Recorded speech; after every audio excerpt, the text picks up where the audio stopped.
കാറ്റാങ്കവല ഇറക്കത്തിൽ നിയന്ത്രണം വിട്ട സ്വകാര്യ ബസ് മറിഞ്ഞ് നിരവധി അയ്യപ്പ ഭക്തന്മാർക്ക് പരിക്കേറ്റു.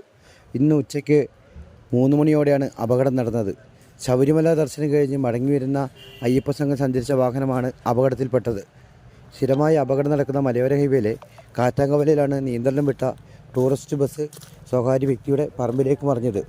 കർണാടകയിൽ നിന്ന് ശബരിമല യാത്രയ്ക്ക് പോയ 52 തീർത്ഥാടകർ സഞ്ചരിച്ച വാഹനമാണ് അപകടത്തിൽപ്പെട്ടത്. അപകടത്തിൽ നിരവധി പേർക്കാണ് പരിക്കേറ്റത്. പരിക്കേറ്റവരെ ചെറുപുഴയിലെ വിവിധ സ്വകാര്യ ആശുപത്രികളിൽ പ്രവേശിപ്പിച്ചു. ചിറ്റാരിക്കൽ പോലീസും നാട്ടുകാരും ടാക്സി ഡ്രൈവർമാരും മറ്റും ചേർന്നാണ് പരിക്ക് പറ്റിയവരെ ബസ്സിനകത്തു നിന്നും ആശുപത്രിയിൽ എത്തിച്ചത്.